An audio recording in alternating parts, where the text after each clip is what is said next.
Good morning mga kapuso. Tama po, magiging mainit muli ang ating panahon dito sa Metro Manila. Base naman yan sa datos ng Weather Central. Mababa ang tsansa ng pag-ulan, 10% lang po mula umaga yan hanggang sa gabi. At ang ating init factor o yung damang init, pwede pong pumalo ng 33 degrees Celsius. Kaya medyo maalisangan at mainit po yan mga kapuso.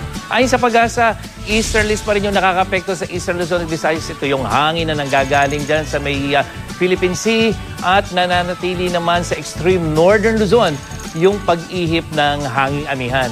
Ang amihan po nagdadala pa rin ng pulupulong mahinang ulan dyan sa ilang bahagi ng Hilagang Luzon base sa datos ng Weather Central. Yan po yung mga probinsya ng Cagayan at yung Batanes. At sa Visayas, asahan naman natin yung mas magandang lagay ng panahon pero meron pa rin pong ilang lugar dyan na makakaranas ng mahihinang pag-ulan. At sa Mindanao, asahan na rin natin yung mga pag-ulan.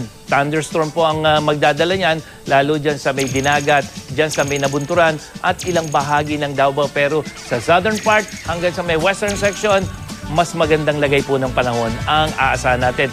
At bukas mga kapuso, posible po yung malakas na pag-ulan sa ilang bahagi ng Mindanao. At dito nga sa thunderstorm forecast ng Weather Central, makikita natin yung kulay pula at yung halos merong parang kulay violet na yon. Ibig sabihin po nun, napakataas ng tsansa ng thunderstorm, lalong-lalo na dito sa may Caraga at eastern section ng Mindanao. At kung titingnan po natin yung dami ng ulan na pwedeng idulot ng thunderstorm na yon, makikita natin dyan sa Dinagat, dyan sa Siargao, dyan sa Tandag, sa may Agusa o dyan sa may Surigao del Sur, malalakas na pag-ulan po ang dapat pagandaan ng ating mga kapuso dyan. February 7 po yung Biyernes. At yan ang latest mula sa GMA Weather. Ako po si Nathaniel Cruz para sa I Am Ready, serbisyong totoo ng GMA News.